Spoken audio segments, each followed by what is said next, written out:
嗨，大家好，欢迎收听 Linda 的美国时间。那这一集里面我们会讨论到很多很有趣的话题。在美国呢，现在所有的政府官员都难得的团结了，要把 TikTok 抖音赶出美国。今天我们会讨论。还有呢，你有听过裸体邮轮吗？对，今天我们会讨论真正的裸体邮轮，然后明年它即将从佛罗里达州起航，就真的有人花钱去做裸体邮轮。还有这期我们会分享很有趣的 Reddit story， 还有我们也会聊电影。那现在先来听一则有趣的 Reddit story 吧。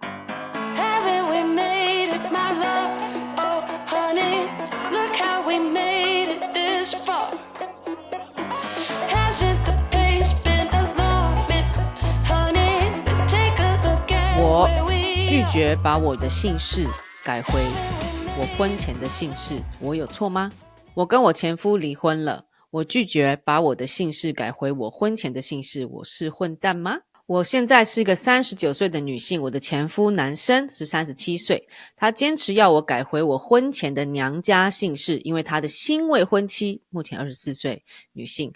他跟他的新未婚妻即将结婚，觉得我跟他的姓氏相同会很尴尬，但是我拒绝改回姓氏，我是混蛋吗？我的前夫和这个女生已经约会了3年，我和前夫结婚12年，到现在已经离婚5年了，我们两个一起有3个现在已经是青少年的孩子了。我们会离婚是因为我们很年轻的时候就认识并结婚，随着时间我们逐渐成长成为不同的人。离婚是一个我们双方达成共识的决定，我们同意以孩子为优先，所以结婚后我们一直很和谐的共同抚养他们，直到去年他的女朋友跟他搬进去同居时，这个情况才改变。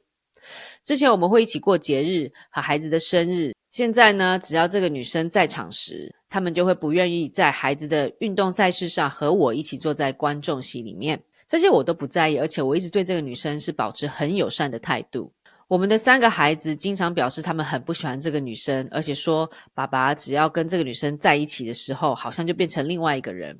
而且我前夫也很早就跟我说，这个女生不喜欢我，觉得我的存在让他很有压力。当我问我前夫我是做了什么事情让他觉得有压力时，他说是因为我的脸，我的长相。他说我有一个 resting bitch face， 就是俗称的扑克脸、冰山脸、臭脸。总之，我放空的脸就是让他很不舒服的原因。我前夫和他在去年的圣诞节时就订了婚，我们的孩子对这个订婚反应都不是很好，特别是我女儿，她觉得爸爸在做这个重大的人生决定时，应该要先找他们商量。我前夫昨天打电话给我，让我有个心理准备，因为他希望我在1年内改回我的娘家姓，因为他的未婚妻对我们未来会有相同的姓氏表示非常不喜欢。我告诉他，在我们离婚时就已经同意我可以保留他的姓氏，直到我自己决定要改还是不改为止。这件事也特别有记载在我们的离婚文件上。我还告诉他我不想要跟孩子们的姓氏不同。我前夫听我这么说，只说我很不讲理，因为他觉得我都没有站在他的未婚妻角度去想这件事情对他来说是多么的不舒服。我跟我前夫说，我是个成年人了，我无法理解为什么他会有这么幼稚的想法。我前夫还跟我说，我可以请任何人去评评理这个状况，大家应该都会同意而站在他未婚妻那边。所以我现在来板上留言，请问我拒绝把我的姓氏改回我婚前的姓氏，我是混蛋吗？太精彩了，我跟你讲，这一则 Reddit 让我呢莫名其妙的去做了很多 research， 我们一起来讨论冠夫姓这件事情。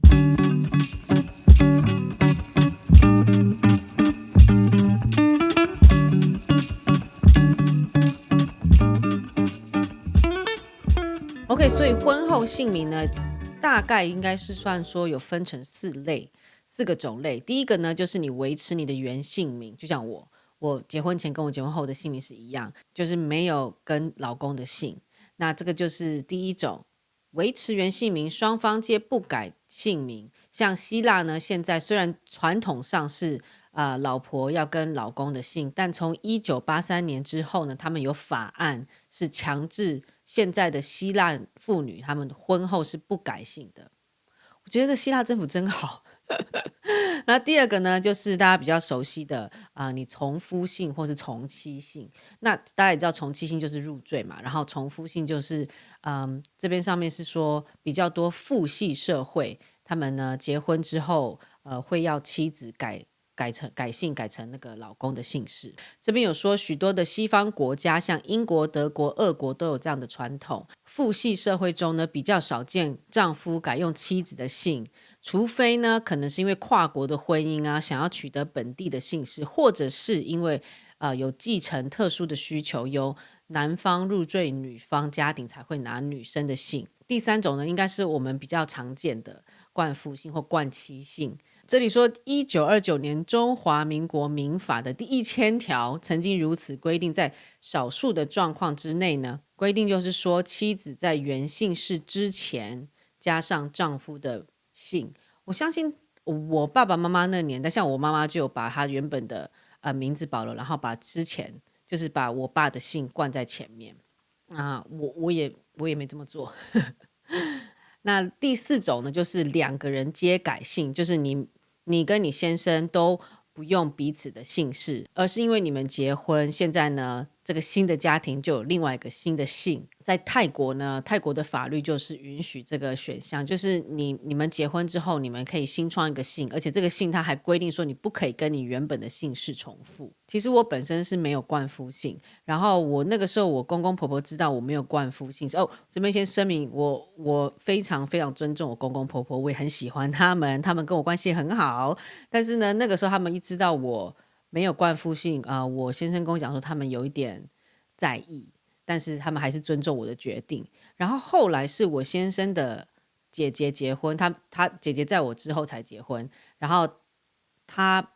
姐姐没有冠夫姓，那他们就觉得说没关系啊，你不用冠夫姓啊，你就留着我们家的姓氏就好了。那个时候他们也才发现自己有一点双重标准，就是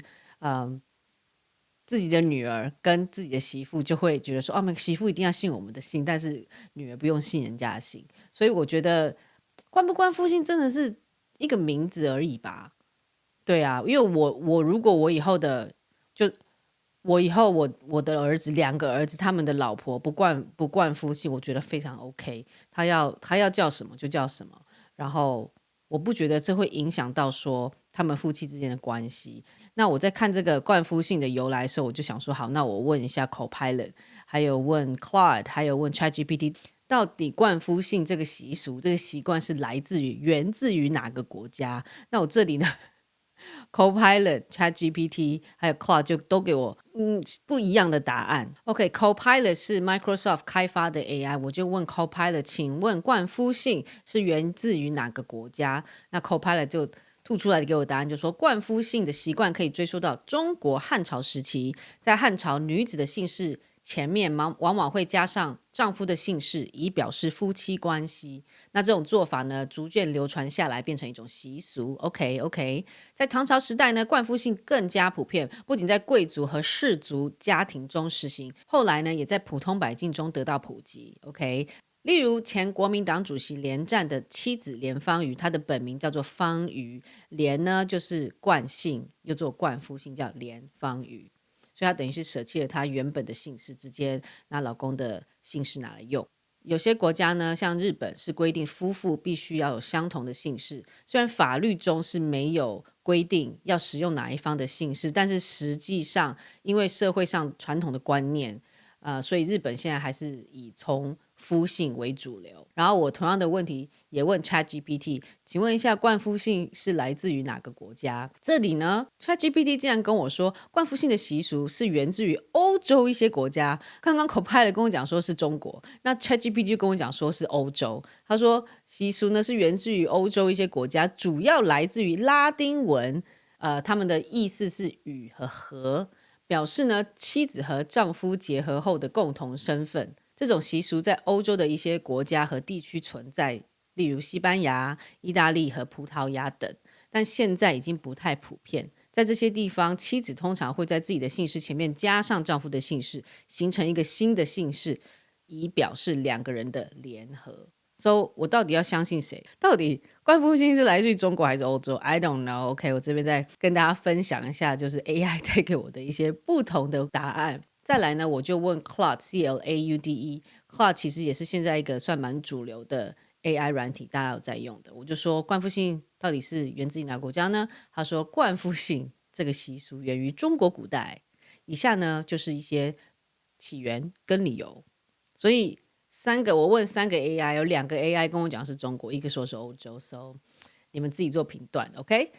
那这边 Claus 跟我讲说，好，在古代婚姻呢被视为男女的两性合璧，新娘在嫁入婆家之后会换上夫家的姓氏，象征她已经脱离原生家庭，成为夫家家人的一份子。这样听起来好像很理所当然，但是我觉得哪里怪怪的。另外呢，这边也写说家庭继承，就是中国古代很重视血缘跟传宗接代，所以呢新娘冠夫姓可以让子嗣也沿袭着父系家族的姓氏，以确保家族的香火得以传承。OK， 再来就是以前古代是男尊女卑，古代的社会存在重男轻女的观念，所以婚后呢新娘冠夫姓也就反映了女性必须要服从男性，隶属于夫家这个地位。然后这边 Claude 还有提到说，大部分的西方国家妇女在结婚后一般都会保留自己的原姓，不会改姓丈夫的姓氏。在美国、英国等国家，有一部分的妇女在结婚后会选择在自己的原姓后面加上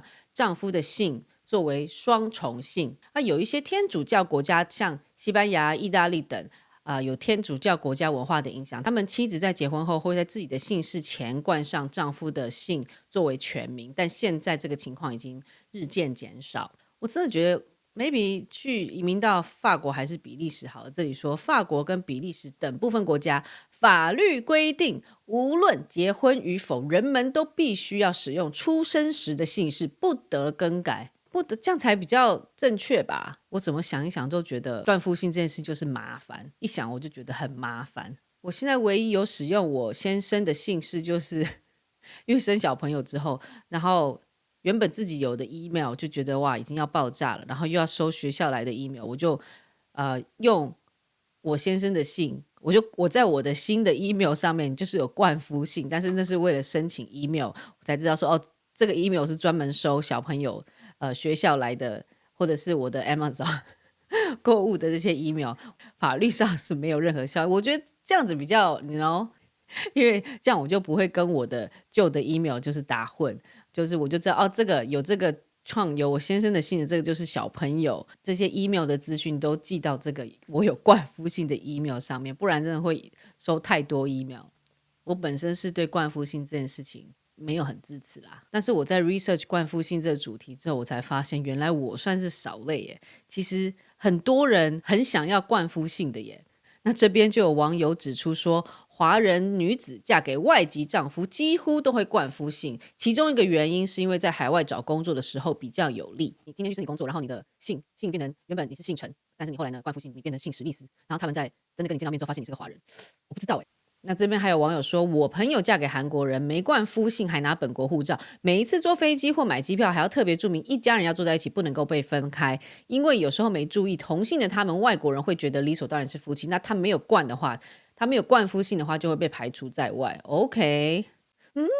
是吗？你买机票的时候你不就先划位吗？他会因为你们姓氏不同跟你分开坐吗？Anyways， 但是我目前是没有因为没有冠夫姓而受到排挤啦。那另外还有报道说呢，一位30岁才刚踏进婚姻不久的 Lindsay Evans 说，冠夫姓呢给我们正式的家庭身份的认同，而不是个人身份。也是啦，比如说我现在组个团体，我就不可能说哦 OK， 我理解，就是一个团体的概念。OK， 我懂，那这样我就懂。我在 solo 的时候我叫 G Dragon， 但是呢我组个团体的时候我就变 Big Bang， 是这样吗？所以是不是我想太多了？冠夫姓其实就是一个我在组一个团体的概念。好，我现在就是有个团体，就是我跟我先生还有2个小孩，我们这个团体就是姓郑而不是姓廖 OK。 但是呢如果我脱离团体的时候，对啊，那如果我是组团体，我的文件上面就不用去改啊，我就是AKA 有没有 also known as 我原本叫 Linda also known as 郑太太，对吧？所以啊，就法律上我护照也不用改名啊，也不用冠，就是我说啊，我团体的名称是这个，然后我们所有的护照就可以说哦 AKA 郑太太，对吧？我觉得可以加上去，不要就是你原本的姓氏就整个都改掉了，对不对？ OK， 离题。但这边是有报道，有真正的数据的报道说，美国约有70%的女性在结婚后是会随夫姓的，而英国呢，根据2016年的数据报道，这个数字竟然上升到90%。然后这个90%呢，其中有85%的女性的年龄是在18到30岁之间。然后这里这个报道就说，很明显的现象是，尽管当今社会个人主义和性别意识影响更为广泛，但是冠夫性的现象在西方社会仍然是持续着。目前是没有任何法律说一定要随夫姓，但是大多数的英语国家的传统都还是要冠夫姓的。西欧大部分的国家呢都会效仿，只有西班牙和冰岛的女性会保留娘家的姓。希腊在1983年就已经立法说，规定已婚的女性将终身保留自己的娘家姓。那有些女生她们说，其实我们冠夫姓不是因为什么男尊女卑呀、父系社会，其实就是浪漫的一部分。住在瑞典的这个32岁德国女性就说，她觉得说她相信这些传统让她和她的伴侣有了更深的连接。以浪漫的角度来讲，好像还蛮合理的。对，如果我是20出头，我可能觉得好棒哦，我变成了陈太太，我变成林太太哦，好爱你哦，可能对。那现在呢，有报道是说，目前的女性结婚时间都较晚，所以呢，这可能也对姓氏有比较深远的影响。在包括英国、意大利、西班牙等欧洲国家，目前女性结婚年龄平均就是35岁或更迟。那在美国是28岁，然后有一个挪威的牙医，她今年50岁，这个女生她就说，去年呢结婚后她就没有改名了。她说，我已经有了自己的房子，我有学位，有汽车，各种东西，如果我要改我自己的名字，因为我结婚了，那我之后在所有这些凭证上跟执照上都要全部改名，那对我来说无意义啊。对，为什么会聊这么多关于冠夫姓，就是因为我们今天提到这个Reddit 这个故事，原 po 他不愿意把自己的名字改回去他出生时候的姓氏。这个故事呢还是有 update， 我们来看他到底有没有改回来他原本出生的名字，还是他保留他前夫的姓氏。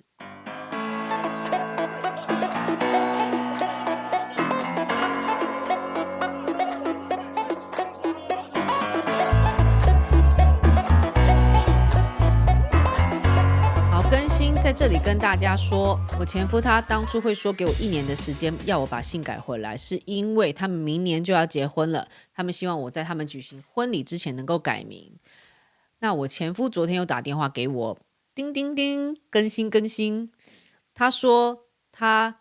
后来呢对离婚后前妻保留前夫的姓氏做了很多研究。他说他没有意识到这有多普遍，尤其是当婚姻中有了孩子的时候。他说他认真思考后发现，我已经用了这个姓氏17年了。在职场上，我的同事还有我的经历等整个成年生活，我都是使用这个姓氏，而且我已经用这个姓氏打造了现在有的事业。他后来跟我坦诚，他能够理解为什么我想保留他的姓氏，而其实我想保留的原因很合理。他为最初给我的期限要求我改变我的姓氏的方式道歉。他还说他当初会这么做是因为他想要让他的未婚妻开心。接着他还解释说，他未婚妻觉得我保留他的姓氏意味着我仍然爱着他，而我不肯改回我出生时的姓氏，这个举动是表示我期待有一天我们能够再在一起。不会吧，你有妄想症吗未婚妻？我跟我前夫都知道我们是不可能再走在一起了，所以呢，未婚妻这个担忧根本就是无稽之谈。是的，我非常关心我的前夫，因为我和他毕竟曾经结婚了12年，而且他是我的孩子们的父亲。不管怎么样，我都希望他在生活中能够找到属于自己的幸福快乐。他说他也跟他未婚妻表示说，他不会向我再提起要改姓这个要求。如果他未婚妻还是不喜欢，那他可以自己决定是否还想要继续嫁给他。不错哦，感谢大家对我原 po 的反馈，我从来没有想到这样的回应，谢谢大家。所以啦，你看，所以你 po 这个是对的，因为这个前夫原本是说，你去外面问问看，你去人家评评理，大家都也会站在我未婚妻的那个，你知道，有些时候就被冲昏头。不过还好，他真的有好好为这件事情道歉，而且说实在，你是真的已经拥有这个姓氏这么多年了。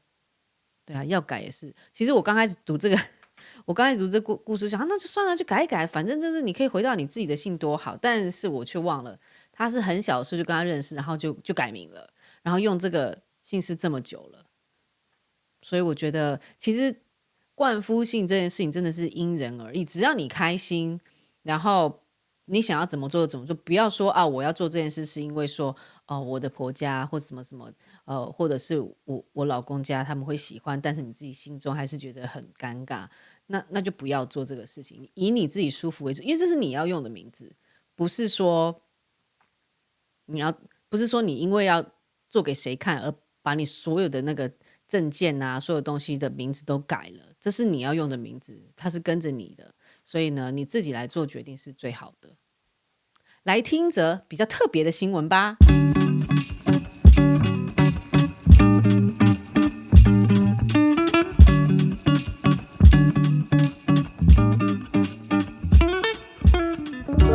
裸体邮轮明年从佛罗里达出发，真正的无拘无束的旅行体验即将前往佛罗里达。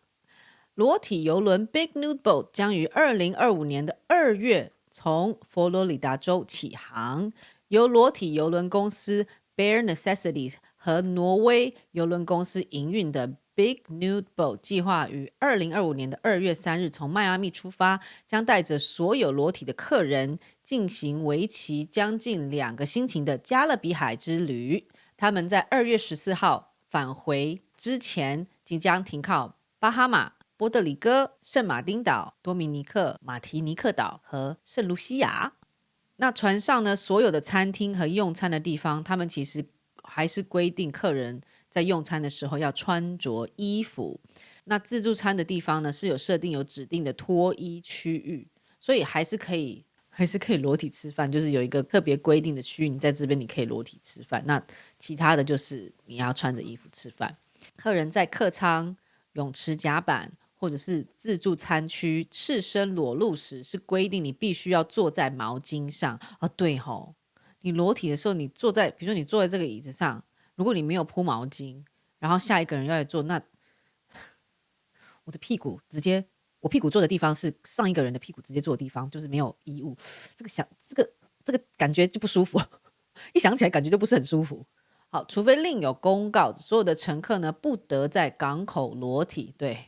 停这么多地方，那突然去那种港口，在那边全家大小突然要去港口玩的人，有没有看到这个船停过来，全部是裸体，很奇怪。那裸体邮轮公司还强调，未经同意禁止拍摄任何人的照片和视频，不管呢你是有穿取少许的衣物，像内衣什么什么都不行。那这艘的裸体邮轮的名称是挪威珍珠号。船上呢可以容纳2300名乘客，在邮轮里面除了很多美食的选择之外，还有热食按摩、水疗中心等设施。然后当然呢，邮轮上面也是一些一般的娱乐场所，像赌场啊，还有 arcade 这样子。这个裸体邮轮的价格呢，最低从每个人$2000，大概新台币6万块，到最高档的客舱高达$33,000，一个人也。就是应该不是一个人，可能2个人吧，在那个$33,000就是台币100万的客舱。 Oh my god， 因为花100 OK anyways， 就是最低$2000 6万台币到$33,000 100万台币都有，你可以去买票。 OK， 我看到这个新闻呢，自己也做了一点小调查。根据美国裸体休闲协会，是你没有听错，是有这个协会，美国裸体休闲协会称裸体爱好者往往是社交活跃、受过大学教育的人，他们年龄在35岁到65岁之间，大部分的人都喜欢户外活动，而这些去参加裸体邮轮的乘客大部分都是回游客，表示他们会重复报名这样子的裸露的相关的行程。 OK， 那船上呢不是大家想象这样，其实船上有很多特殊的一些课程，比如说裸体模特儿的艺术课程、裸体人体彩绘课程，OK， 还有一些主题 party 等，并不是像大家想的那种性开放或浪荡公子的奔放之旅。 OK， 而且他这边有说，其实裸体不是强制性的，这个邮轮只是为了营造一个对裸体主义者很友善的环境，人们可以根据自己的舒适程度穿或不穿衣服，不想裸体的时候你就穿衣服，想脱的时候你就裸体。我整个旅游OK， 我可以花钱，然后我整个旅游的过程都不脱，然后再看别人是裸体嘛？怎么觉得有点变态啊？应该是但是有谁会去记录说你这个乘客从头到尾没有脱，还是说你只有脱了一次？不会，是我此生是不可能会参加像这样子的旅游的，但可能我真的没有见过世面嘛，我无法去想象这样的2000多人的一个游轮，不规定你一定要裸体，但是是个裸体友善的一个。好，我们来聊电影吧。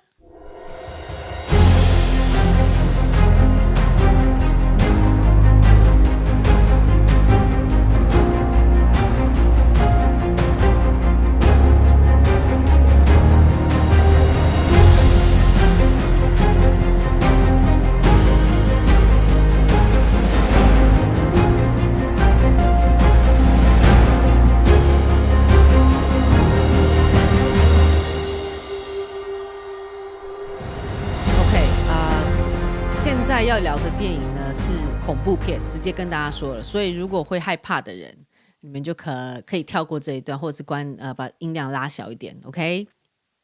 我一直很喜欢看恐怖片，越悬疑越惊悚的我越爱。那今天要讲的这个就是关于大法师系列的电影。其实大法师呢，第一部的大法师电影是在1973年就发行了。那近年大家比较熟悉的有关大法师啊、驱魔师这类的电影，就是驱魔。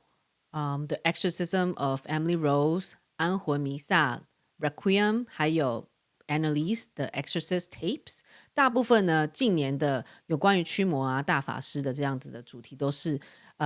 由 Annalise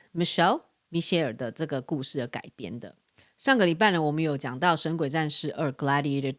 即将在2024年的年底上映。那 Russell Crowe 就是拍摄《神鬼战士1》的主角。那他看起来是没有参与《神鬼战士2》的演出，可能是因为他近期转换他的戏路。在去年的时候呢 ，Russell Crowe 他是第一次挑战恐怖片，他那个时候就拍了一个电影叫做《The Pope's Exorcist》梵蒂冈驱魔士。他去年就化身罗马教廷最出名的一个驱魔师阿摩特神父 Father Gabriel Amart， 他在里面呢是与恶魔战斗。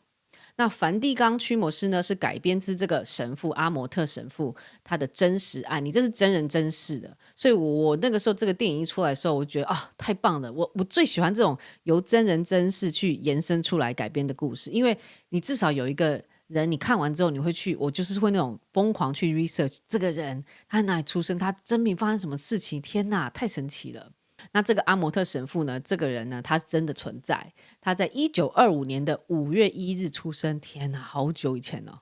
他出生在意大利的北部城市摩德纳，他年纪轻轻的时候就受到主的召唤，17岁独自一个人呢到罗马，希望成为一个神职人员，但却因为他那个时候年纪太小而被教会拒绝了。之后呢2次世界大战就爆发了，阿摩特呢他就加入了意大利的军队，然后非常快的他就转移了自己的阵营，决定呢和游击军一起去对抗法西斯主义的纳粹。他年轻的时候呢身上就流着很叛逆的血液，为自己的信念而战。然后一直到1986年呢，阿莫特被罗马教廷指派给当时的驱魔师阿曼蒂尼神父，他担任他的助手。他过世之后呢，阿曼特就变成了梵蒂冈的首席驱魔士。接着在1996年呢，他还成立了国际驱魔师协会，从此呢展开他传奇的驱魔生涯。那这位阿摩特神父呢，一直到2016年过世。他过世前30年，他总共呢进行了16万次的驱魔仪式，太夸张，16万次耶！去年呢，首次接到恐怖片的罗素克洛就说：“老实说，我不是很喜欢恐怖片，它呢通常都害我在晚上睡不着觉。不过我一直都很享受饰演真实世界的人物，能够饰演这些很知名的伟人，给我一种很特殊的责任感。”我一听到阿摩特神父的人生传奇之后，我马上就被他给吸引了。他不止从事过驱魔的工作，而且还职业超过36年，真的是太惊人了。Russell Crowe 都觉得很佩服。其实当年呢，阿莫特神父在教廷当中是一个蛮令人头痛的争议性人物，他常常挑战大家对恶魔的保守想法，而且他都会表达他自己对这些难以解释的灵异现象的看法。也因为他驱魔驱这么多年，然后有这么多的案例，所以导演阿弗瑞才决定说一定要把他的故事拍成电影。那这里导演有补充到说，阿摩特神父不只是一位虔诚的教徒，他更是一位博学多闻而且逻辑性很好的心理学家。然后他说，因为阿摩特神父他的理解是98%的案例是现代医学可以解决的，但是剩下的2%是无法解决的悬案。那这个是他电影中想要探讨的。那这是去年罗素克洛拍的这个关于驱魔的电影。今年2024年 Russell Crowe 他就将再度挑战另外一部也是有关于驱魔的电影，再次挑战黑暗。那这部呢其实是跟去年他的那个梵蒂冈驱魔人无关，今年的6月7号也是有关于驱魔的主题电影，叫做 The Exorcism。 那在里面呢 Russell Crowe 他是饰演那个一个演员，那这个演员在陷入困境了，然后他刚好是在拍摄一个就是超自然的恐怖片。然后我其实已经看了预告，那这预告里面呢罗素克洛不是驱魔的那个人，我看那个预告后面已经罗素克洛变成被鬼上身的那个人，好疯哦。就我看到他被那个恶魔上身就是在那个预告最后面，所以我觉得天哪，那到底要谁？对，我看到那个预告里面有另外一个人是演神父，演驱魔师，我想说哇，那这是变成说别的驱魔师要来驱罗素克洛上面的魔吗？所以我还蛮期待说在这个The Exorcism 里面呢，罗素克洛要怎么样诠释这个角色。那其实在拍恐怖片呢通常剧组在拍摄现场啊或之前啊都会做一些祈求顺利的措施。我记得我在2011年那个时候有拍一个新马的一个鬼片叫做撞鬼，我还记得那个时候我一下飞机就跟剧组去很多地方拜拜，尤其是拍摄现场，然后也有到庙里面去拜拜。我还记得拍摄的时候就除了拜拜之外当地拍摄的日子也会要挑良辰吉日这样子。那撞鬼这个电影其实有3段故事，那我是拍其中一段，我那段是算比较跟鬼魂没有太大的，我那段算惊悚，我那段就比较没有这么多神鬼的。另外2段比较恐怖，一个是肉骨茶，就是人肉把它煮成肉骨茶，类似就是这样子的剧情。然后我那段呢就是我是饰演一个空姐，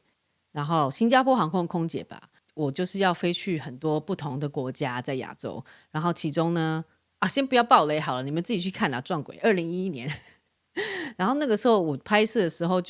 我记得就是大家都很虔诚，除了拍摄鬼魂相关的影片要有很多习俗之外，我记得那时候我拍蔡岳勋导演的白色巨塔，我是演护士长，那个时候也还算有蛮多习俗要遵守的。因为我几乎拍摄的主场都是在桃园的一个医院，我记得那个时候剧组就会给我红包，要我就是放在我的那个戏服里面的口袋，就是里面可能装10块还是50块的铜板吧。然后呢还有艾草就也是放在红包袋里面，要我放在口袋里面。他说只要一开机的时候，我就要把这个东西放在身上，红包袋里面的钱还有这个艾草。然后呢他就说你离开片场的时候才可以拿出来。那剧组也跟我讲说因为是拍摄主场地都在医院，所以场地是算比较阴的场所，所以他说如果我拍摄我收工之后还算早的话，那就可以到大庙去晃晃走走再回家，不要直接回家。然后所以我那时候记得我只要是提早收工，我都会绕去行天宫然后去上香，那个时候还是可以上香的，现在就是不能上香了，我觉得也还蛮好的啦。然后呢那个时候我上完香之后，我就一定会走到旁边那个摊贩跟阿姨买那个素冬粉，超好吃的离题了OK， 这次呢罗素克洛在 The Exorcism 他不是驱魔的那个人，他是被驱魔的那个人。在预告里他看起来像是被驱魔的对象。那这边呢不爆雷太多，大家呢有兴趣的话不怕的话呢，就6月7号锁定这个 The Exorcism。Roller coaster ride, hands up in the sky, take you on a ride, love to feel the high, we can start again.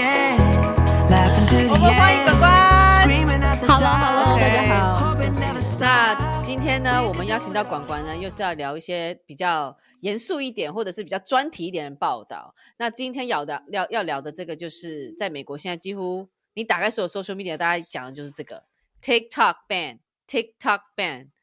抖音即将在没错，对，即将被美国踢出去了，就你不准在美国，就在美国你是用不到抖音了。没错，因为前几天那个美国的参议院、众议院他们批准了一个法案，就是除非Biden 就是 TikTok 他们的母公司出售 TikTok， 不然他们就会禁止 TikTok 在美国使用。然后不但他们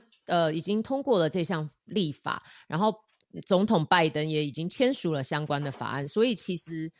这个禁令是正式的成为法律。所以就是我之前看就是好多次他们都说要 ban， 要就是大家但是都没有成功，因为就是每次好像要么就是参议院或者是就没过就被打下来，但这次是怎样？对，都一直没有达成共识。可是其实还有一个原因，就是因为他们这一次等于说这个立法他们是把这个法案跟援助乌克兰、以色列还有台湾的法案捆绑在一起，然后通过了。对，他们这次的法案的进行表决，就是把这全部绑在一起，就 bundle 这听起来有一点，对啊。可是这样可以这样吗？那时候我觉得还蛮奇怪，这个 TikTok 跟那个 War 就是乌克兰啊、以色列、台湾有什么关系？对啊，对啊。可是你想一想，其实都就是以战争、台湾、TikTok 是不是都有一点跟中国有关，对吧？我不懂他们这个。不过 anyway， 他们也就是因为这样，所以因为这样绑在一起，然后整个法案就通过了。对，所以以后我们就是美国，你用抖音吗？你用抖音频繁吗？很少，毕竟我比较不是18到24岁的年轻人。那我每天刷我不能不刷。我当然是可以不刷抖音，但是我觉得就是刷抖音起来，有些时候刷太多就是头会痛，但是刷抖音起来真的很开心，很爽，因为对啊，是我昨天看了一只猫生产，还有 OK， 就是猫在生小猫，然后我也看了一只猫生产跟2只狗在那边打架，我就可以看2个小时。我以为是做一些no 成人行为，想说这位妈妈平常也是怪怪的。你不觉得美国就是硬逼，就说抖音你一定要把你在美国的使用权、所有权卖给我们，不然你就没办法在美国使用？你不觉得这个做法很霸道吗？其实他们会有这样子的大动作，不外乎是他们当然是觉得数据是会流落到中国那边。那另外一方面，其实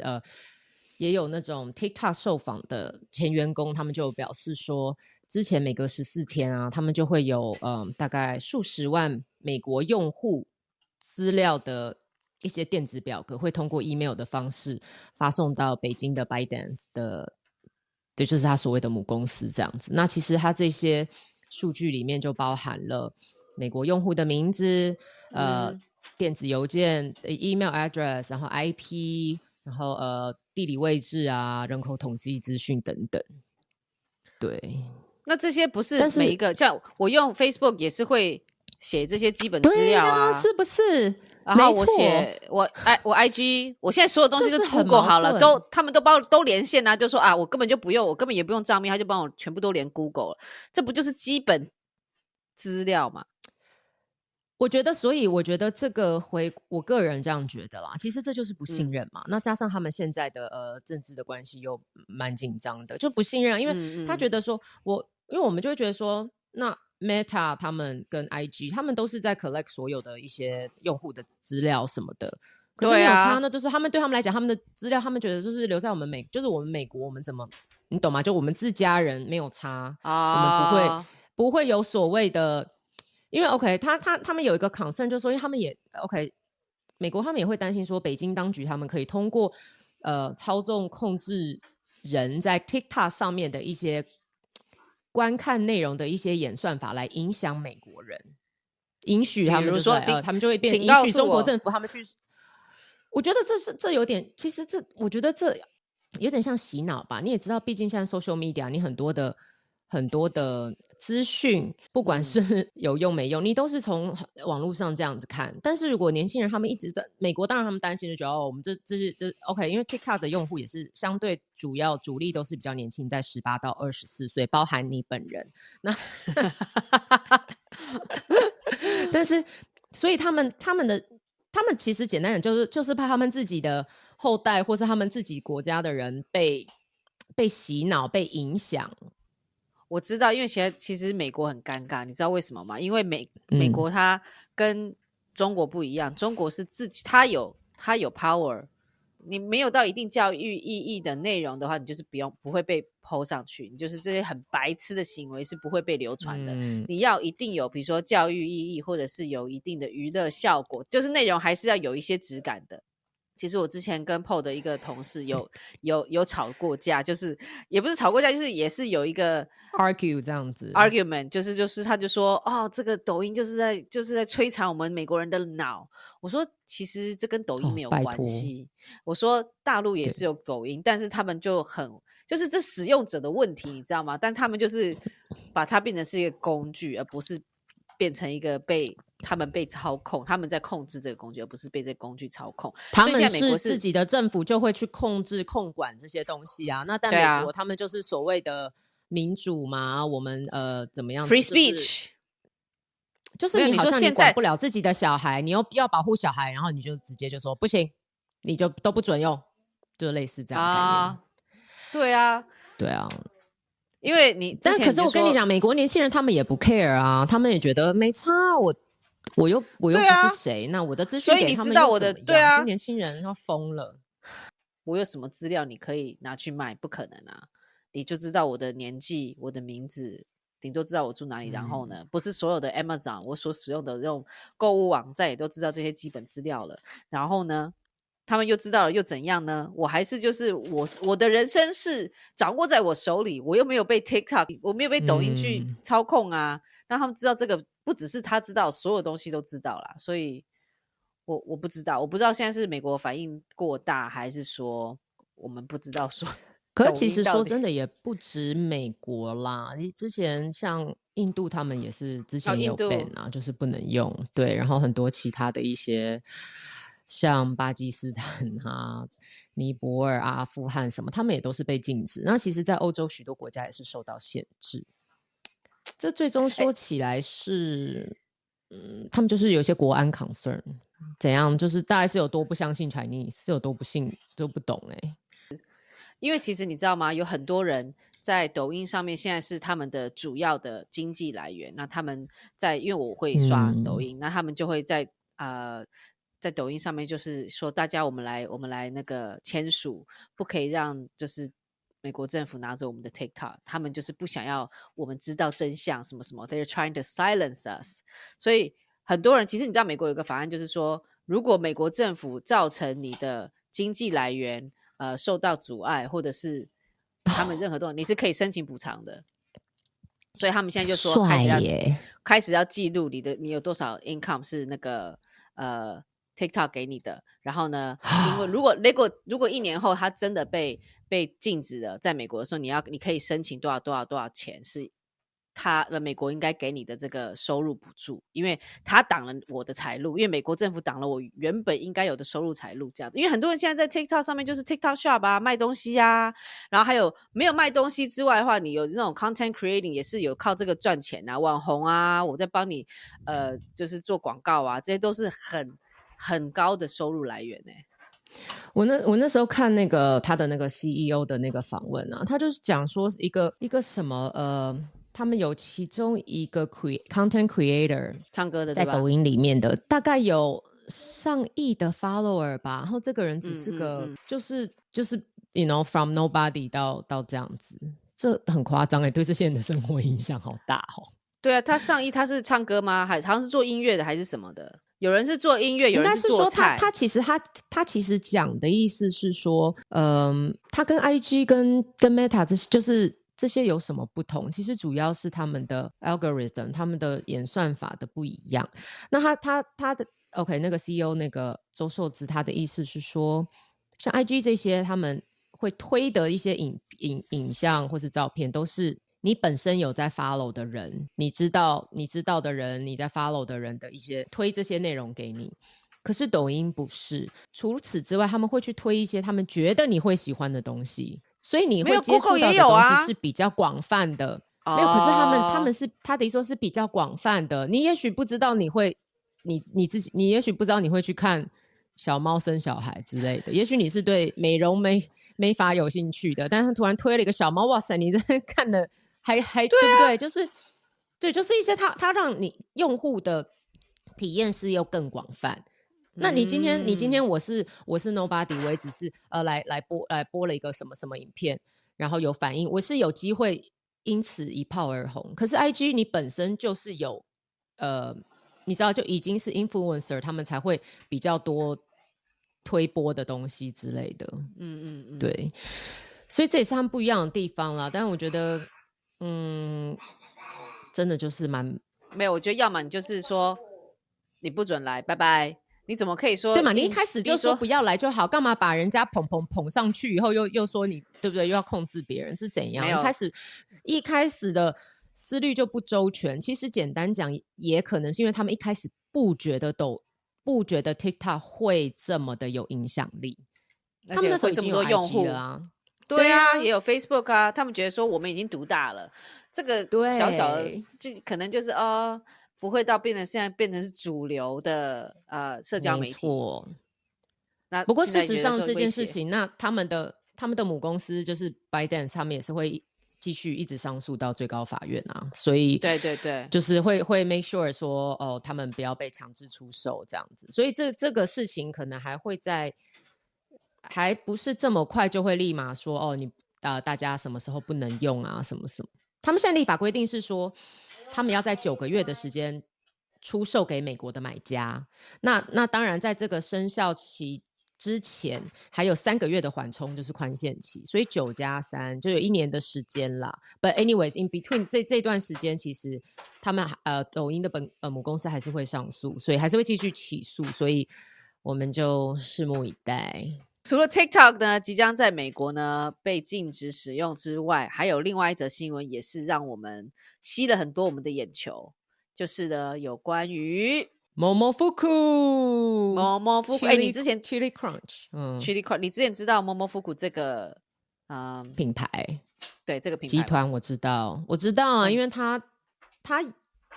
其实应该是说 OK， 我一开始我也搞不太清楚，想说Momofuku这听起来也不是一个太震惊的名字，然后可是殊不知他其实在美国很有名。然后我后来真的有试过，是因为我们之前去 Vegas 玩，然后Momofuku在那边有个餐厅嘛，然后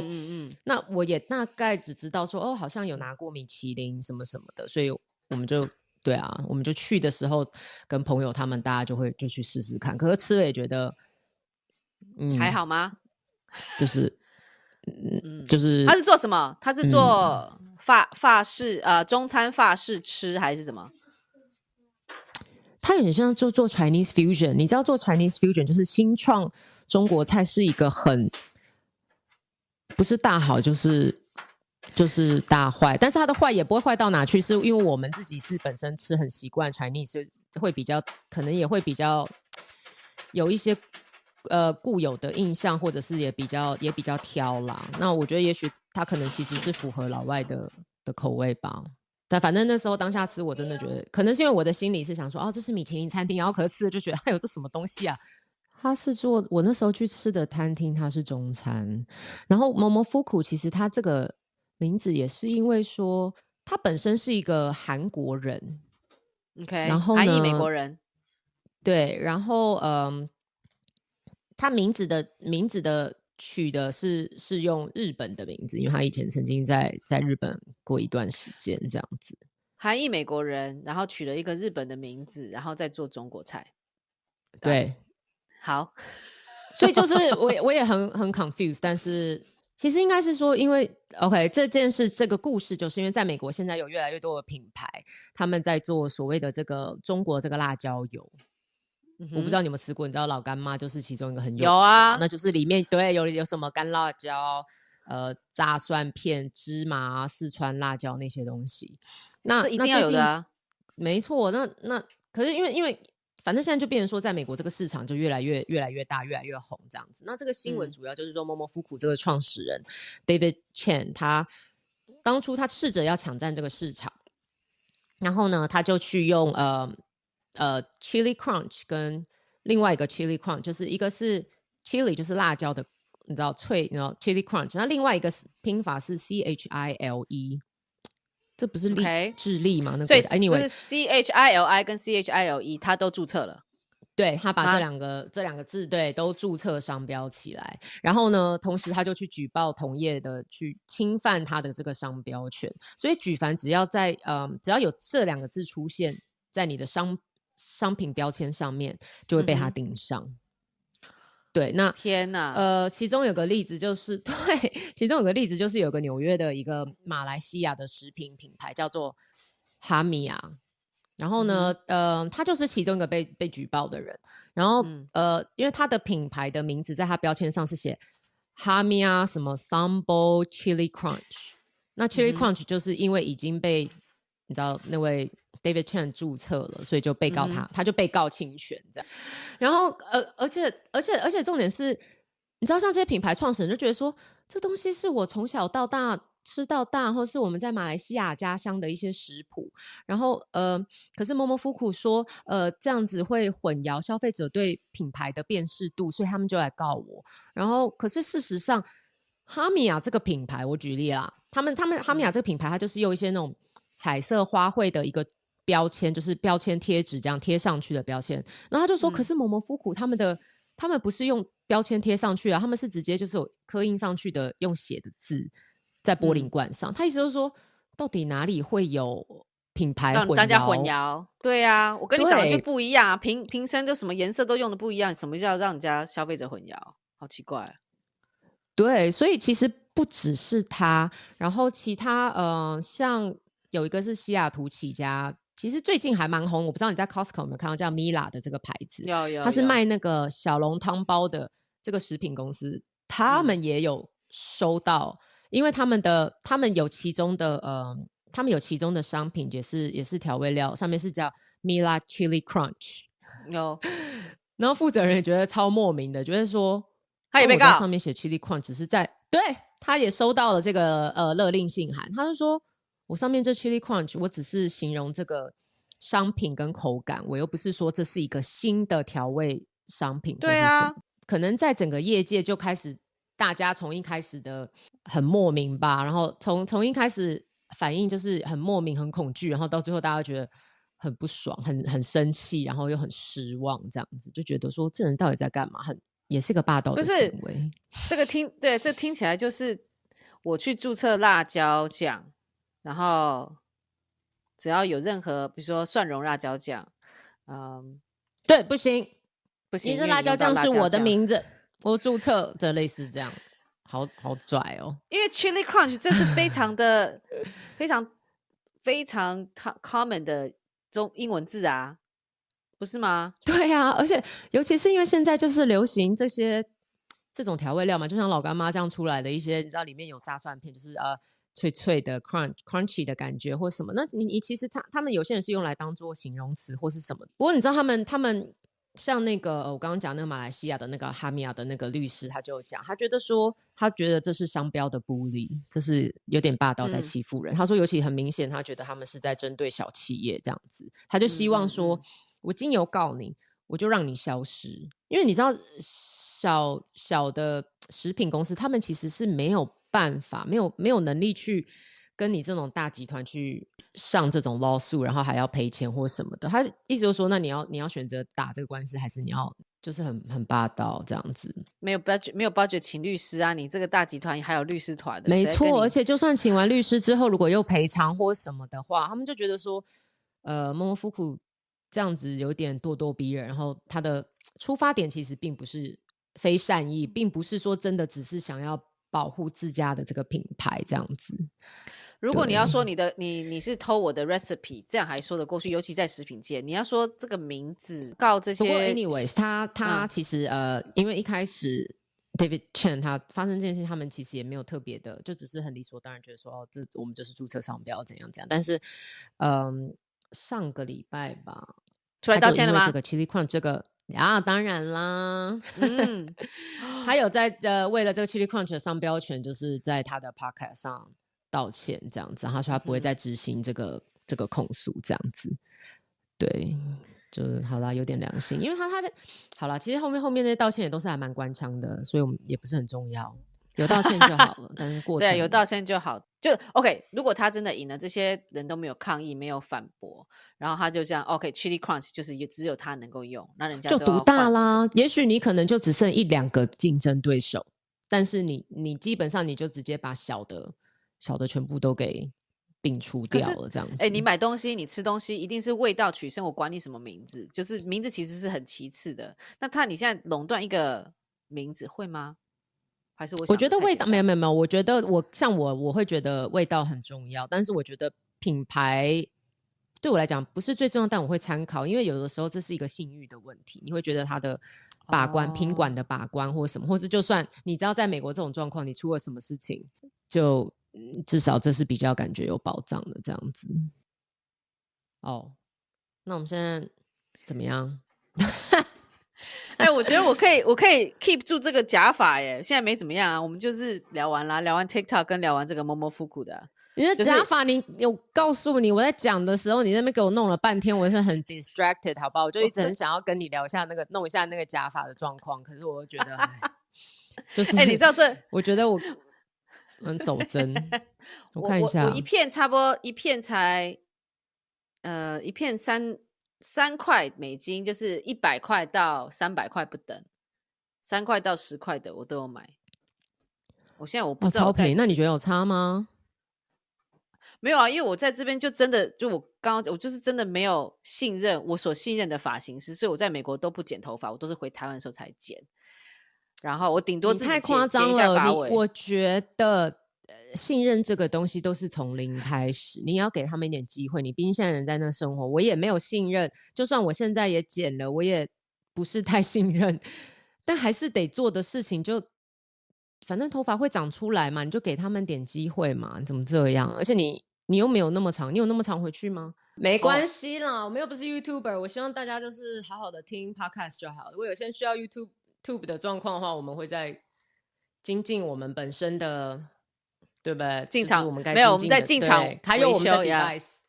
对，进场维修。那我们就来分享整形吗？还是怎么样？我很想聊医美啊！我的天哪！好，那今天谢谢管管一起来，今天谢谢管管来节目中分享这么多有趣的话题。那希望下个礼拜可以见到你。谢谢。We'll see， 我们再看看。你都买了新的电脑了。不重要，可以14天可以退。